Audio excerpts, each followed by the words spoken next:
Espacio patrocinado por el Colegio Oficial de Fisioterapeutas de las Islas Baleares. Tu salud en buenas manos.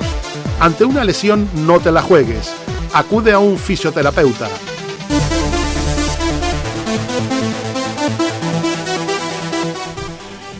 Bones tardes. Com sempre, com a final de mes, tenim el programa xerrant de fisioteràpia que estem al dia en el tema de la salut i tornem a ser en aquesta audiència que sempre crec que ens escolta per donar sempre bons consells.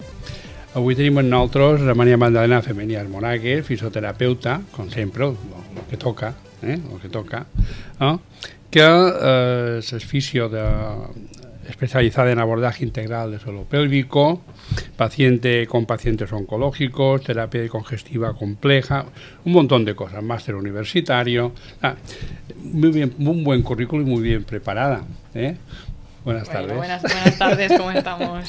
Muy contenta de estar aquí hoy. Muy bien. ¿Cómo empezaste esto de la fisioterapia? Porque eso es una pregunta que a veces tienen que hacer en el sentido de decir, a ver, ¿qué te llama tú la atención? ¿Por qué? Bueno, yo cuando me tocó decidir qué quería estudiar tenía muy claro que no quería pasar 8 horas sentada en una oficina.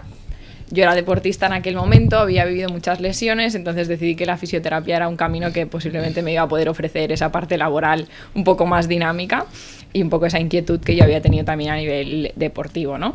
Una vez que ya empecé la universidad me di cuenta de que la fisioterapia podía ofrecer muchísimo más a los pacientes más allá del típico paciente deportista, ¿no? Entonces, al final de la carrera me di cuenta de que teníamos una parte de la población prácticamente sin atender a nivel de fisioterapia, con unas necesidades muy, muy específicas que no estábamos cubriendo. Entonces ahí fue cuando me especialicé más en la parte de suelo pélvico y paciente oncológico, ¿no? Entonces, un poquito por ahí fue como... El paciente oncológico imagino que tiene que ser... A ver, yo siempre hago la pregunta de dudas que tengo yo, pero el paciente tiene que ser duro, o sea, tiene que ser bueno y malo. Malo no es, pero me refiero yo que con un paciente que tiene un cáncer, el problema psicológico de una persona que tiene una enfermedad, tiene que ser un trabajo arduo, es decir, vamos a ver, creo que psicológico en el sentido y luego también práctico, ¿no? Sí. Es verdad que durante muchos años en el mundo de la fisioterapia el paciente oncológico lo teníamos lo que os decía, abandonado, ¿no? Prácticamente era paciente oncológico, ni le toques ni le mires porque todo está contraindicado, ¿no? Y de hasta unos años hacia adelante nos hemos dado cuenta que tenemos un montón de herramientas para realmente poder mejorar su calidad de vida, ¿no? A día de hoy los pacientes sobreviven muchísimo más a los procesos oncológicos, entonces se encuentran con unas secuelas que realmente les limitan mucho en la calidad de vida. Entonces, si tú, por poco que puedas mejorar esa calidad de vida, yo siempre digo, son pacientes súper agradecidos. Es verdad que el tipo de paciente que trato o más valoro son pacientes que muchas veces ya han terminado el tratamiento, entonces la supervivencia más o menos está garantizada, ¿no? Entonces los pacientes, con que puedas mejorar la forma en la que se puedan mover, la forma en la que en su día a día no tengan fatiga, no tengan limitaciones, son pacientes súper agradecidos y que ponen un montón de empeño. Entonces es súper gratificante trabajar con ellos. Y la verdad es que la parte esa como negativa que parece que o dura para el profesional, ¿no? Es verdad que son pacientes que tienen muchísima esperanza, muchísima motivación, entonces son muy agradecidos. Entonces a mí me gusta mucho trabajar con ellos. Hay un concepto que siempre lo hablamos aquí en los programas de fisioterapia y aparte yo siempre lo he dicho, del tema de la empatía. Uh-huh. O sea, cuando tienes un deportista, o sea, tienes el problema que quiere superar la lesión, pues tienes que jugar el domingo o el sábado y te da prisa por hacerlo y tú tienes que correr para que salga a jugar, ¿no? Pero con problemas así, con gente con una enfermedad, con una patología de ese tipo, la empatía creo que tiene que ser fundamental. Sí, desde luego. De hecho, muchas veces la parte técnica a nivel fisioterapia como tal se queda mucho de lado. Exacto. Realmente con técnicas muy sencillas, con pautas muy sencillitas, los pacientes ya consiguen cambios y mejorías. Entonces, es más ese trabajo de acompañamiento y de motivar y de empoderar al paciente, de entender que ahora está bien y que puede retomar sus actividades de la vida diaria, y ese empoderamiento requiere de empatía y de entender cuál es su situación, ¿no? Entonces es un trabajo pues a nivel personal intenso. Y ahora pregunto yo, ¿y qué te ha aportado todo esto como persona? Te pone muy como en tu sitio, ¿no? Porque tú tienes preocupaciones cotidianas, ¿no? Que dices, ay, a ver qué, pues este mes cómo hago esto porque tengo que tal, pagar no sé cuánto, ¿no? Estas situaciones que uno vive en el día a día y luego vas a trabajar y resulta que tus pacientes, sus prioridades son otras y son muy, pues, como muy primarias, ¿no? Que digamos, entonces te pone muy, muy en su sitio y cuando tus pacientes te cuentan como toda la historia que llevan detrás, porque muchas veces pues tú los pillas a mitad de proceso o más al final, ¿no? Entonces te cuentan todo el proceso que llevan detrás y dices, ostras, ¿y yo de qué me quejo? ¿No? O sea, demasiado bien estoy, que puedo trabajar de lo que me gusta, que me va bien el trabajo, que mi pareja va bien, que mi familia está bien. Entonces, te hace ser como muy agradecido tus cosas. El hecho de cada día, ¿no? O sea, hay compañeras tuyas que han venido al programa y a veces me dicen, bueno, yo como fisio siempre digo que cuando me llega, sobre todo los que trabajan a nivel de hospitalarios, y me dicen, cuando llega un paciente que lo ves, que empiezas a atenderlo, que no puede andar, que va mal y tal, y luego ves que se va del hospital corriendo, andando, y te abraza y dice, esto no tiene precio. O sea, no tiene precio que una paciente venga el día de tu cumpleaños, sepa que es tu cumpleaños y venga aposta a traerte, o sea, que no tenga cita ese día, pero venga y te traiga, que te mande fotos el día que su hija tiene la graduación, el día que a su marido le han operado del corazón y te llama a ti por si les puedes ayudar, aunque no sea tanto tu campo, y por si por favor puedes ir a su casa, tal. Entonces, al final el vínculo que creas con las personas, en general en nuestra profesión, es inmenso y creo que más en esta especialidad todavía más. Claro, yo creo que la parte más positiva del trabajo, y además hacerlo con ganas y ser agradecido también. Esto es muy, muy importante. Trabajáis también suelo pélvico con disfunciones con niños. Sí. Con niños, esto no lo había escuchado yo aún. Sí, bueno, nosotros trabajamos en lo que es el abordaje del suelo pélvico, tanto con hombres, con mujeres, como con niños, ¿vale? La parte de la mujer es la parte que como que tenemos más conocida, ¿no? Genial, porque lo hemos ya a nivel social está muy estandarizado y ya la mujer sabe enseguida que tiene que acudir al fisio de suelo pélvico, ¿no? En los hombres y en los niños no tanto, ¿vale? El paciente hombre es muchas veces un paciente oncológico. ¿Por qué? Porque es un paciente que viene de una cirugía de próstata, de una radioterapia por una alteración en la próstata, problemas de vejiga también, pues a nivel oncológico. Entonces, el paciente de suelo pélvico hombre con un perfil de hombre adulto normalmente pues tiene esa disfunción de suelo pélvico asociada al proceso oncológico. Entonces ahí es donde mis dos campos se unen y trabajan, ¿no? Y luego a nivel de niños es verdad que es menos conocido y yo creo que aquí en Baleares se trata mucho menos, ¿vale? Pero los niños también tienen disfunciones de suelo pélvico. Tienen disfunciones los niños que, por ejemplo, llegan a una edad unos 7, 8 años y continúan con problemas de ir al baño, se hacen pipí por la noche, se hacen pipí en el colegio. Niños que tienen pérdidas que se les escapa la caca también en el colegio, tal. Entonces están asociados a problemas de estreñimiento y tal. Y realmente es una situación que muy pocas veces los padres saben cómo abordar. No saben que el fisioterapeuta les puede ayudar y encima es una situación que a nivel de desarrollo psicosocial de los niños es muy complicado. Un niño que va al colegio y se hace pis encima con 8 años es que no quiere ir al colegio. O se hace pis cuando va a jugar a baloncesto con sus amigos, pues es que no quiere, ¿no? Entonces, a nivel psicosocial les supone mucha complicación. Muchas veces estas patologías no tienen tanto un origen, como digamos, fisiológico, es decir, no tiene por qué haber una estructura que esté mal, sino más bien porque a nivel emocional estos niños pues tienen algún tipo de problema y su única forma que tienen como para llamar la atención muchas veces es, pues no voy al baño. Y se tiran 3, 4, 5, 6, 8 días sin ir al baño, entonces luego tienen muchos problemas de estreñimiento, generan unas masas en el recto importantes que luego pueden generar pérdidas de heces. Entonces es como o a veces un símbolo en que los niños y dicen pues si tenemos este tipo de síntomas es importante también valorar a nivel emocional cómo está este niño, ¿no? Entonces es complejo, requiere de trabajo social también, requiere de abordaje dentro del colegio, ¿no? Entonces creo que el fisioterapeuta ahí también tiene un papel importante de esa parte física, de control, de esfínteres, de activación de la musculatura, de percepción y de control motor. Y hay una cosa que siempre desde la parte de fuera, lógicamente, yo lo veo desde fuera y siempre no había pensado nunca con el tema de los niños. Siempre había hablado de suelo pélvico y enseguida ves una mujer. Claro. O sea, ves el parto, ves una mujer y tal, y ahora veo que dice, no, también están los hombres. Hay mucha gente con cáncer de próstata, yo tengo bastantes amigos con ese tipo de problemas y tal, y a veces les digo, oye, pues tendrías que ir a un fisioterapeuta.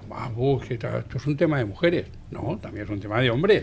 O sea, que también el hombre, ese machismo que tenemos también a la hora de la verdad, nos acompleja el hecho de que parece una cosa que ni es solo para mujeres, y no es así. También te diré que es verdad, de primeras a veces los hombres son como más reticentes a iniciar el tratamiento, pero una vez que empiezan el tratamiento, les explicas que puede que su problema de incontinencia, de disfunción eréctil, puede mejorar y que realmente con unas pautas muchas veces sencillas puede mejorar muchísimo. Los pacientes son mejores pacientes que las mujeres, son súper disciplinados, hacen los ejercicios, o sea, son un tipo de paciente súper agradecido también, súper fácil de trabajar con ello muchas veces, porque como parten del miedo y tal, pues solo con que les des las cosas como muy claras y tal, son pacientes que son súper cumplidores. Te deben ver muy autoritaria, Magdalena. Me ven autoritaria. Tengo pacientes que a veces me dicen, es que impones un poco. Y yo digo, no, yo no impongo, pero es verdad que hay que hacer las cosas bien, ¿no? Hay que ser empático, pero hay que hacer las cosas bien, porque los pacientes al final vienen a consulta porque quieren mejorar, ¿no? Entonces, el paciente hombre, te digo que es un paciente que mejora mucho porque no desconoce el tema, no tiene ni idea, entonces... Sí, a veces aquí, además lo hemos hablado muchas veces, que los hombres en el fondo nos cuesta más. O sea, el hecho de, no, tengo esto, tengo este problema, tengo lo otro, nos cuesta más afrontar las situaciones. Parece que no tenemos que tener nunca nada y nos da un poco de vergüenza. Incluso yo tengo amigos, no muchos, pero tengo compañeros que me han dicho, es que yo no voy al urólogo, pues resulta que me tocó una mujer. Bueno, ¿y qué problema tienes? Hombre, es que es una mujer. A ver, por el amor de Dios, ¿no? Pero esto ocurre hoy en día. Esto ocurre, que a veces los pacientes llaman a consulta y preguntan, ¿pero el fisioterapeuta es hombre o es mujer? No, exactamente. ¿No? Entonces, o sea, que parece mentira que estemos ahí. Por desgracia, todavía a día de hoy, en la parte de suelo pélvico dentro de la fisioterapia, yo, por ejemplo, cuando estudié el máster, éramos 40 y había 2 chicos. O sea, éramos 38 mujeres y 2 hombres, ¿no? Y ninguno era mallorquín. Así que tampoco hay tantos fisios de suelo pélvico mallorquines hombres, ¿no? O sea, que trabajen en Mallorca, pero es así, o sea, a veces parece que si es una mujer, no sé por qué hay esa reticencia a que te cure. O sea, parece que nos da como miedo, ¿no? Dices, bueno, a ver, ¿por qué? O sea, es una persona que es una profesional, que más da que sea mujer o hombre, lo que importante es que te cure. O sea, que yo siempre digo que el perfil de fisioterapeuta que trabaja dentro del suelo pélvico en general, ¿no? Somos como muy cuidadosas, muy respetuosas, porque al final trabajas con una parte una zona del cuerpo que la persona, o la mujer o el hombre o el niño, siente mucho pudor hacia esa zona, porque a nivel social tenemos un tabú muy grande, ¿no? Entonces, cuando les hablas desde la normalización, les explicas las cosas como son, porque son crudas, porque hablamos de heces, hablamos de pipí, hablamos de rectos, hablamos de próstatas, hablamos de penes, ¿no? Entonces, cuando hablas de las cosas tal cual son, sin tabús, al final la gente ve que no tiene nada raro ni nada que esconder, simplemente pues que es algo que es, y cuando se lo explicas y se lo enseñas, la gente lo entiende perfectamente y lo aborda muy bien. Hay un detalle, que es que el tema de los niños, por ejemplo. Yo siempre, es la primera vez que sabía que los niños tenían el problema, bueno, niños que tienen problemas, que hacen pipí en la cama, esto lo sabemos todos, ¿no? Pero sí es verdad que no lo había afrontado siempre como una especie de trauma. O sea, a mí el niño no tiene que ir a un psicólogo porque, con todo mi respeto al trabajo que hacen los psicólogos, ¿no? Pero muchas veces asociamos ese tipo de trastornos, en ese sentido, con un trauma psicológico, no con un tema físico. Lo que te comentaba, ¿no? Muchas veces... va aparejado una cosa. Sí, va aparejado uno con el otro. El fisioterapeuta muchas veces trabaja con psicólogos y con otros profesionales, los equipos multidisciplinarios. Exacto. Pero es verdad que muchas veces la parte física no está trabajada, ¿no? Y es importante también que se pueda trabajar desde la parte de fisio. Los niños, aparte de los problemas que te he comentado, luego también nos encontramos con niños que nacen con problemas congénitos de alteración en las vías urinarias, por ejemplo, ¿no? Entonces, esos problemas, más allá de psicológicos, es que realmente son físicos. Es decir, si yo nazco con un esfínter que no es funcional, tengo que trabajar ese esfínter. Seguramente son niños que han pasado por cirugías de reconstrucción de, pues eso, de la zona de esfínteres o de vejiga o de uretra. Entonces, para que luego esa reconstrucción que han hecho los cirujanos plásticos sea funcional, necesitas fisioterapia. ¿no? Entonces, este tipo de pacientes también llegan a consulta. Pregunto yo, Magdalena, y el hecho de, por ejemplo, tratar, una mañana, tratar 2 hombres, 3 mujeres, y mentalizarte con uno, con otra y tal, y luego te viene un niño de 6 años, esos cambios de mentalidad, ¿cómo los llevas? Mira, a mí me cuesta. Debe ser complicado. Mira, en general, nosotras en consulta somos 3 compañeras, ¿vale?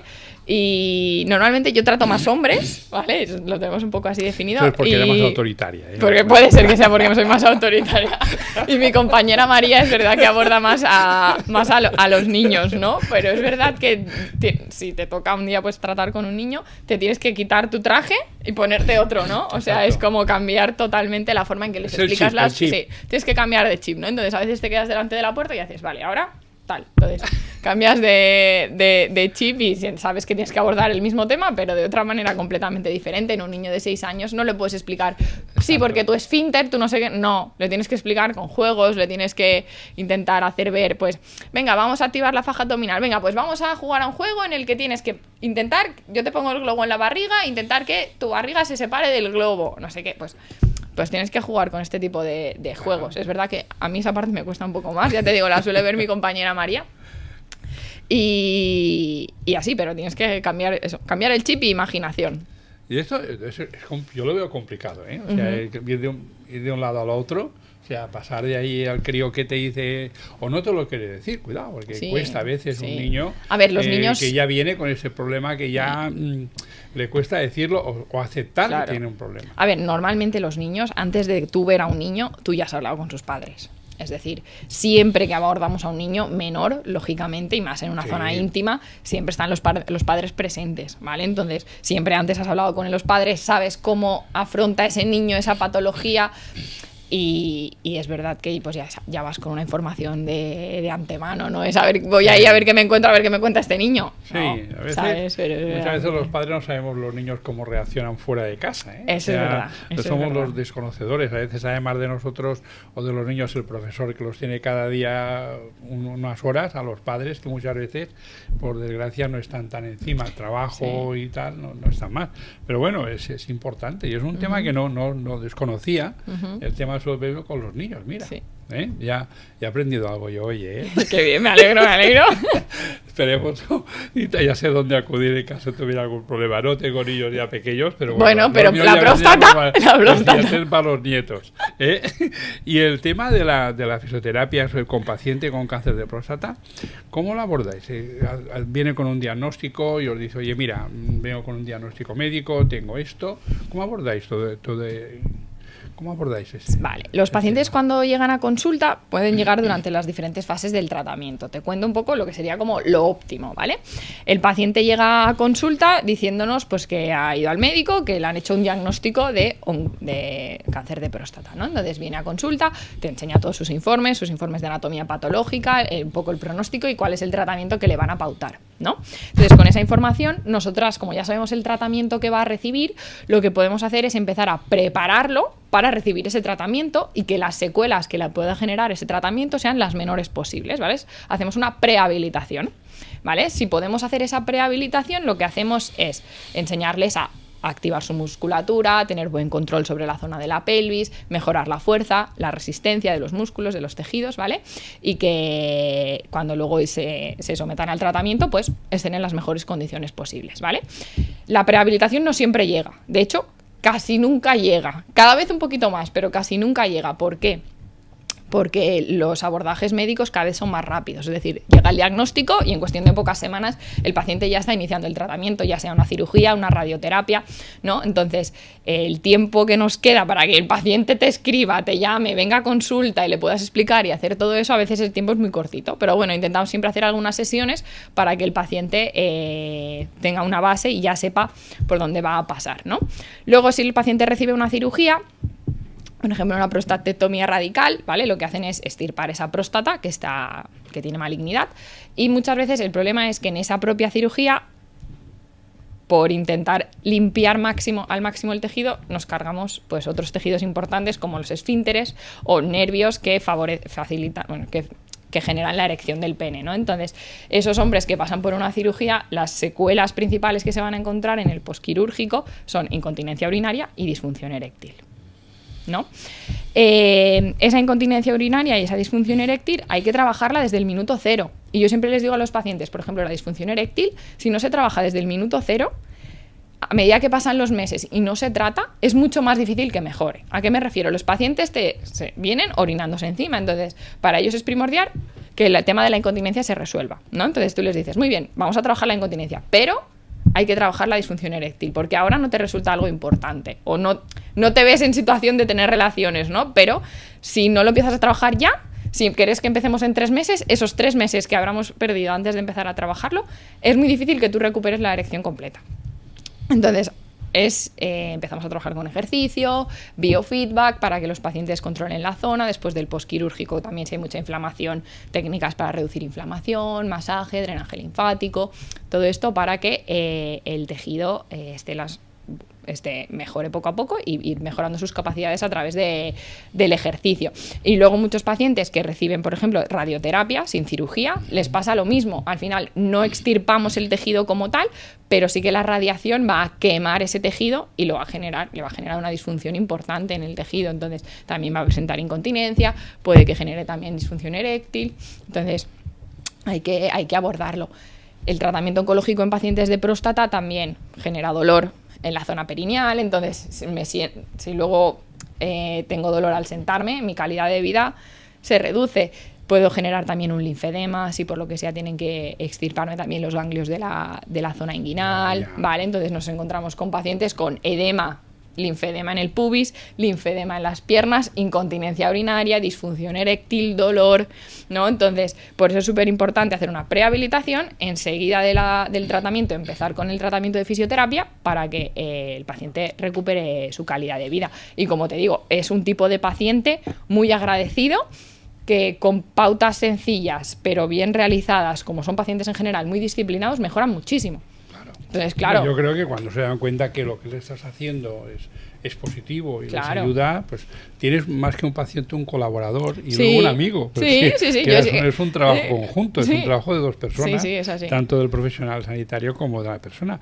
Y luego, otra cosa, María Magdalena, en el tema del cáncer de mama o de cervix, las mujeres también presentan disfunciones. Sí, cuando tenemos... Es que parece mentira que con un cáncer de mama se produzca un tipo de disfunción. Disfunción, ¿no? A nivel de suelo pélvico, ¿no? Cuando tenemos un proceso de mama, ¿vale? Tenemos que pensar que la mujer, es verdad que los tratamientos locales, serían más bien la cirugía o la radioterapia, van a afectar más a la zona del tronco y de la mama, pero los tratamientos sistémicos que muchas veces reciben, como la quimioterapia o la terapia hormonal, van a afectar en general a su cuerpo, ¿no? Entonces la terapia hormonal, donde lo que hacemos es suprimir la producción de estrógenos de la mujer, la zona vaginal requiere calidad en sus estrógenos, entonces esos estrógenos no van a estar, su mucosa va a perder funcionalidad y van a tener dolor a la hora de tener relaciones, pueden generar pérdidas de orina, pueden generar atrofia en la zona. Entonces las mujeres que tienen cáncer de mama también deberían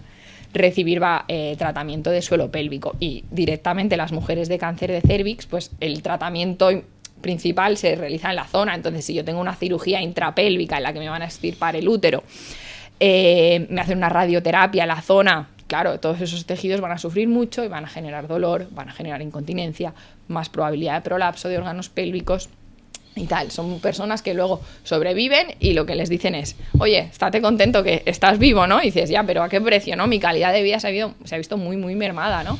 Entonces es importante tanto a nivel sexual como a nivel, pues, de continencia, a nivel de no dolor, que los pacientes puedan recibir fisioterapia.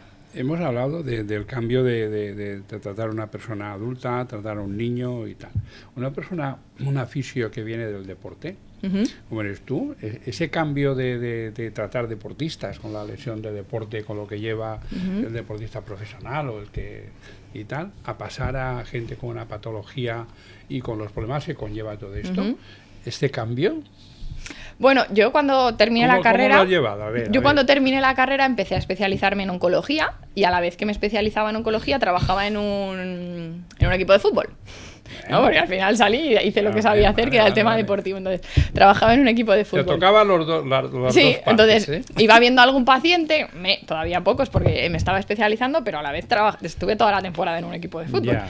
Y es verdad que es que es muy diferente. Entonces, ese es otro mundo. Es muy diferente. De una portería a la otra. Sí, es muy diferente. Entonces, en el deporte es verdad que los objetivos son muy diferentes. Pues o sea, al final te viene un chico pues de 25 o 30 años que juega fútbol en un equipo amateur, que se rompe el gemelo porque encima los sábados sale de marcha, no se cuida, no come bien, no se hidrata, tal. Entonces, que se rompa el gemelo es como... te sabe mal, te da pena, pero es en plan, tío, Venga, va. vamos a intentar que estés lo mejor posible, pero voy a dar todo de mí, pero la repercusión real en su día a día es la que es, ¿no? En cambio, luego te encuentras otro tipo de pacientes que tienen unas disfunciones que dices, jolín, les afecta mucho en el día a día. Es complejo. No lo cambio, ¿eh? Me encanta lo que me dedico, creo que cada día me voy a la cama diciendo he mejorado la vida de alguien, que creo que eso es importante, importante. y creo que los fisioterapeutas en general tenemos un poco esa actitud, ¿no? De pensar cómo podemos mejorar, cómo podemos ser mejores y cómo al final que nosotros seamos mejores implica que podamos ayudar a más gente y ayudarla mejor, ¿no? Entonces creo que por ahí vamos. ¿Y cómo un poco el imaginas tema. el futuro de la fisioterapia especializada? Porque antes se hablaba de fisioterapeuta y decía, no, es masajista. Es masajista. Es masajista, no, es un fisio. Entonces, ¿cómo adelanta la fisioterapia? ¿Cómo lo ves tú el futuro? Especializada en oncología, en suelo pélvico, en cáncer de próstata, en pediatría. ¿Cómo ves todo esto desde el campo que estás trabajando? Bueno, veo que todavía nos queda muchísimo por crecer. Es verdad que la fisioterapia en general es una profesión relativamente joven, ¿no? Entonces, en ese ámbito, que ya te digo, que el paciente oncológico hace menos de 10 años que le estamos abordando, te digo que nos queda muchísima trayectoria por delante. Entonces, necesitamos estudios, necesitamos gente que trabaje con ello, necesitamos más profesionales que se formen para poder realmente crear una red de profesionales con unos conocimientos muy específicos para abordar unas necesidades muy específicas que son las que tienen nuestros pacientes y creo que va a ser así, por lo que te decía, porque el perfil de personas que somos los fisioterapeutas somos personas como muy ambiciosas, con ganas de crecer y de acompañar y poner la fisioterapia en el lugar que se merece dentro del sistema sanitario. Yo, Magdalena, pienso que trabajar como profesional, ¿no? O sea, lo mismo que con el trabajo normal, o sea, el trabajo de un sanitario, o sea, muchas veces puedes elegir qué campo puedes hacer tú, o una pediatría y tal, pero trabajar creo que ser un poco complicado. A nivel personal, trabajar con gente con dolor, gente que te viene cada día y te dice, vengo con un cáncer, vengo con esto. Y estar todo un día con ese tema y decir, a ver, yo prefiero más tratar al que se va de marcha, que se rompe un gemelo, que sé que mañana lo veré jugando el partido y se acabó la historia, ¿no? A tener una persona que viene con un problema psicológico, que no solo es la patología, sino todo lo que conlleva una enfermedad, porque a veces una persona enferma no es ella sola, es ella, su esposa, su marido, sus hijos, la familia, son un montón de cúmulos, el trabajo, son un montón de cosas que conlleva detrás, trabajar cada día con eso, realmente, a ver, y decirte, vas a enfrentarte a todo esto. ¿Cómo se lo dices tú a tus compañeras que quieren decir, a ver, María Magdalena, quiero empezar a trabajar con ese tema? ¿Qué les dices tú? Yo les diría que no se dediquen únicamente, exclusivamente a ese tipo de pacientes. Yo, por ejemplo, aparte de lo que te he contado en consulta, también veo mamás embarazadas, pospartos, que son momentos en la vida de las personas como más alegres, más felices, ¿no? Siempre un embarazo, un nacimiento es como una buena nueva, ¿no? En cambio, el paciente oncológico siempre parece que son como malas noticias, ¿no? Pero es verdad que lo que les diría es que intenten dentro de lo que es la especialización ver otro tipo de pacientes, porque es verdad que ver 8 o 10 horas cada día de pacientes oncológicos o de pacientes con problemas graves, gordos, encima se hace muy pesado. O que trabajen 20 horas o que combinen los diferentes pacientes. Bueno, lo que sí hay que decir es que las personas que tengan ese tipo de enfermedades, de patologías, aparte de sufrir las consecuencias de un diagnóstico, ¿no? Que te dice el médico, tiene usted esto y tal, que sepan que hay personas profesionales sanitarios con ganas de trabajar, que aguantan todo lo que les viene encima y aparte que son muy autoritarios, ¿eh? En el sentido que vayan con cuidado, que esto son las normas y que la fisioterapia está para ayudar a la gente en muchos aspectos. y ver personas como tú que la veo ilusionada, con ganas de trabajar y hacer cosas y tal, creo que esto a la gente le gusta, le encanta y es la empatía del buen profesional. Y la seguridad de la fisioterapia en ese aspecto, que el fisioterapeuta no es el masajista, es un profesional sanitario, y esto creo que ha quedado patente con todo lo que nos has dicho, y creo que eso es un futuro que beneficia a todos. Muchas gracias. Muchas y bueno, gracias. soy autoritario, es verdadero. Bueno, ya te digo, yo no me considero autoritaria, pero bueno. Pues imagino que sí, ¿vale? Pero bueno, esto es una excusa de buen pagador que dices. Así me gusta. Muchas gracias, María Gracias, Magdalena. muchas gracias por invitarme. Un placer. Espacio patrocinado por el Colegio Oficial de Fisioterapeutas de las Islas Baleares. Tu salud en buenas manos. Ante una lesión, no te la juegues. Acude a un fisioterapeuta.